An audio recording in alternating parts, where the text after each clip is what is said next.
and she so much wanted to be part of it. They're giving him a hard time. They've read our materials and they're giving him Now, I know really they're hard going to time. give Alan a hard time, too. But The problem was, court would say, I don't have standing to challenge the law because the two women, Scott and Bedford, were currently not working. So a court could take the view, I'm only going to make a decision for someone that it impacts immediately. I didn't agree with that, by the way, but that was fine. So I said, Val, find me someone currently working. And that's how Amy came aboard. They're important people for the case, but it was pretty much whoever was available to be able to stand up for themselves. I find the Crown's arguments convoluted and not making logical sense. Because if we change things, it might make things worse. He says there's no proof. He is wrong. We have New Zealand that decriminalized in 2003. So come on, don't tell me there's no proof. There's lots of it. It's really neat getting to talk to you guys. So well spoken. Thank you. Some wonderful clips. Great. I like to throw out a few sound bites when I get the chance. Okay? Yeah. I think they got some good clips in my pocket.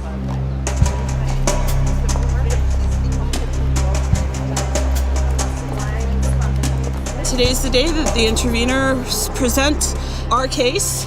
They're all the national heads of women's organizations that have come together to take a stand and get the true picture of prostitution read into the courts and the version of law that we all support. The Canadian Association of Elizabeth Fry Societies, Native Women's Association, Canadian Association of Sexual Assault Centres, the Francophone Women's Centres, and CLE in Montreal. Their mission is really to deal with the aftermath of prostitution and what men do to women in prostitution. And as they try to pick up the pieces and advocate for change, we're here to say that it's simply not acceptable, that the male demand is completely decriminalized. Once you decriminalize that demand, then it validates the need to produce a supply. It's the most difficult part of this whole issue, is to get the focus shifted off the women and this kind of dissection of their motives and whether they're enjoying it and all of those kinds of issues, to actually focus on the men who are profiting and who are buying. You're going to reduce demand? This is an instinctive drive. I'm sorry, you can't do that. We can't rewrite human nature. People have an instinctive drive to sex. If you don't have a safe, healthy outlet within your interpersonal relationship, many people are going to seek it out in a commercial market. If she feels you can eradicate that, let's make her prime minister. We are the product of 100,000 years of evolution, and we are hardwired to think a certain way, and no amount of puritanical laws and shaming is going to change that. Bareback blowjobs, cum in mouth, French kissing. Let's see. I do like a lot of caressing, maybe some erotic massage, things like that. They should be really, really, really, really thanking these girls that are out there making a living doing this for keeping their husbands from leaving home and destroying the family and not supporting the kids and all that other stuff. It's worth a couple $100 once every couple of weeks for him to go and get his jollies somewhere else, especially if she doesn't want to sleep with him anymore.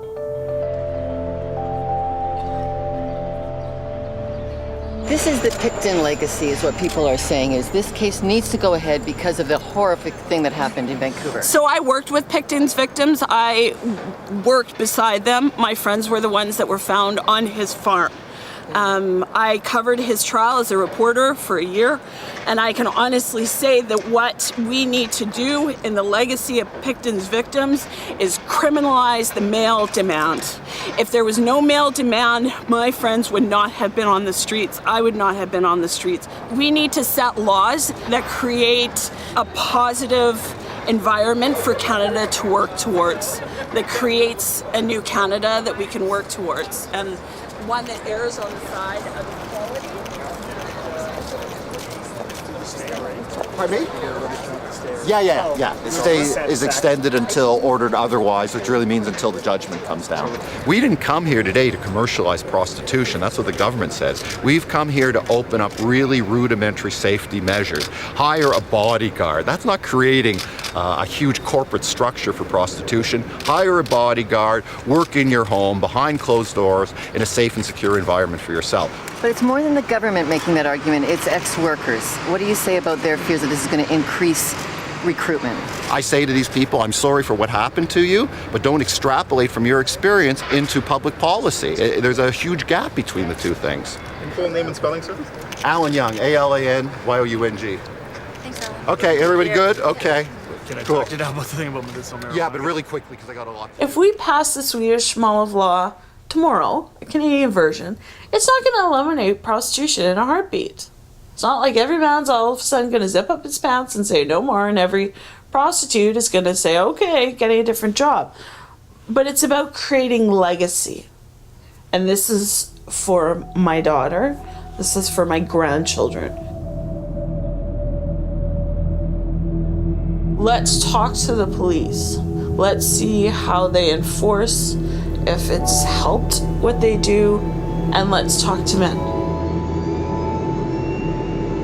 Riksdagen beslutade idag att köp av sexuella tjänster ska kriminaliseras.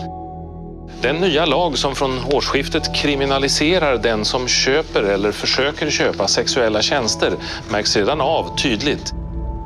Enligt de poliser som arbetar vid det kända prostitutionsstråket Malmskillnadsgatan i Stockholm så har bara ett fåtal prostituerade och kunder varit synliga där de senaste nätterna.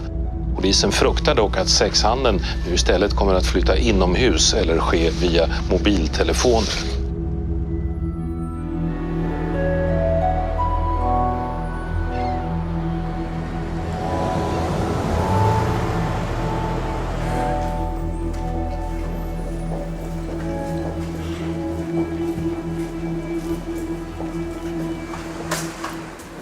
One of the most frequent asked questions is that you push prostitution underground with this type of legislation.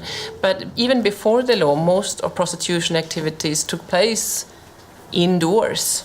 The buyers can find women in prostitution and buy them. The police should be able also to do that. I mean, we can't say that the buyers are smarter than the police. If the police wants to find out where prostitution takes place, they can. We are two teams working undercover with surveillance 24/7. We use our intelligence to see what groups are active in Stockholm, and then we start to follow them, follow the girls on outcalls, observe, follow the customers, identify the customers without them knowing it, of course, and use wiretaps, cameras, and through documentation, we build a case. You must know that there was 30 years of research and a feministic movement lobbying for criminalizing the buying of sexual services. And also, why should we criminalize only the buyer? The main, actually, principle is that you want women to leave prostitution, therefore you should not put extra burden on them, also criminalizing them. Very often the woman in prostitution is socially marginalized and maybe ethnically too, economically, while the buyer, we have a lot of research regarding the buyers, and very often middle-aged men, married, having families, kids, a steady job, a steady income, and then you can easily see who is in power here. With this law, we reduce acts of violence against women, and we also can save women's lives. Dangerous here. No, but you can look, you know. I can see. They can give us the opportunity to see our mind as a prostitute. We have to say to them that they should not be taking our customer from us. We have big psychology, they should not be taking money from the men. They are harassing the men now. The men, they are scared to come to come to the street to take girls from the street. Of course, it scares them away, and there has been a lot of surveys also that shows that if you ask sex buyers what would make them stop, the first thing is legislation, and the other thing is shame games. If their names are to be put up, or they could be identified as buyers. I became interested in buyers in the late 70s here in this city, where I worked in the streets as a social worker among prostitutes. And some men actually phoned us and were concerned that we stole their women, took them away from them. And then I became obviously interested in, what is the need? Men det är ju intressant att konstatera att tittar vi på de skandinaviska länderna så är det ungefär mellan 13 och 14% av männen i Skandinavien som säger att de har den här typen av erfarenhet. Om vi tittar till exempel i Germany, we're talking about 45 to 50%. If you look at Thailand, we're talking about 75%.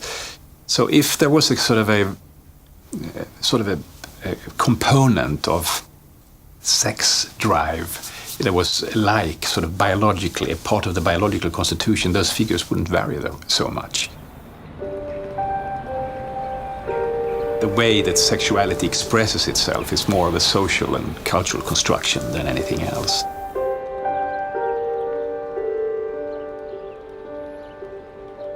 Our children, if they grow up in a context where it's part of the rite de passage to become a man, to go with your uncle to a brothel, the message is that this is part of your life. This is necessary for you to become a man. As opposed to society where people say that this is nothing we do here. To buy sex is not allowed in this society. We do it in another way. Of course, it takes other shapes and forms. You will see that there are other means of prostitution, but I still think it's a good thing. I mean, we're sending a clear signal. It's not okay. They have no right to buy someone. No one has the right to buy another person, I think. So. People get abused and hurt through that, so we just disagree with it. Sorry.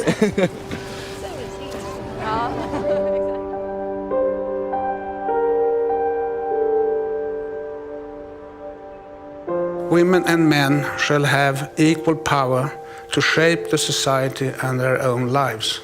They shall earn the same salaries for performing work, equal work or work of equal value. Men and women shall share the responsibility for the home and for the children. The European Commission said that every day millions of women go to work and will be victims of sexual harassment. If men feel that they can sexually harass their colleagues at work, well, the next step is to use more or less some violence to have sex with a woman. And the next step is to buy a prostitute's body. And then you have trafficking in the end of this scale. And there is, of course, a connection. And that is one reason why we have criminalized buying. Millions of women, and some less, but some men also, are doing this kind of work with no rights at all. In Sweden, we try to support women who are prostitutes. We are giving them medical support, social support, etc. Of course, they are entitled to all the support they can get. But that is not the same thing as saying it's okay to buy bodies. It's the women who have had to take the blame for prostitution. Now we try to turn the wheels. Then, of course, some people look upon this as a way of stigmatizing the buyer. Yes, in a way, of course. I mean, because we are pointing at the buyers and saying that without the buyers, there would be no prostitution. So you have to take your responsibility now. It's historically just that you do it right now.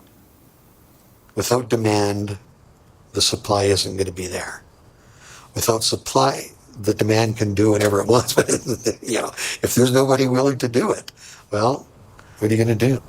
I think the Swedes are right. I mean, there is a whole level of inequality that's going on there. Well, okay, if you believe that, and I can see no reason not to believe it, it's a totally legitimate argument, but to me, that's like saying, I don't believe in abortion, but I refuse to adopt the kids. What kind of crap is that? I mean, if we're going to support them, like they do in Sweden, I'm going to end up paying anyway because they're going to jack my taxes up. So I'm going to get screwed by the government, and I'm not going to get screwed by the girl. And I'd much rather get screwed by the girl. I'll go to Copenhagen to Brussels, and I'll go by train, a taxi. That takes me about half an hour. People were laughing at Sweden, saying that men are just going over to Copenhagen from here, you know, just driving across the bridge. I mean, you can't control that from the Swedish parliament or from the Swedish police office in Malmö. That's part of the whole complexity of the phenomenon, because this is a global phenomenon. But what we can do here is to go on with this debate and discussion and challenge the whole phenomenon, you know, in different ways, and discuss it and open some minds. I think that's very important. My latest film is called Like a Pasha. It was kind of like a result of trying to deconstruct manhood in some ways. So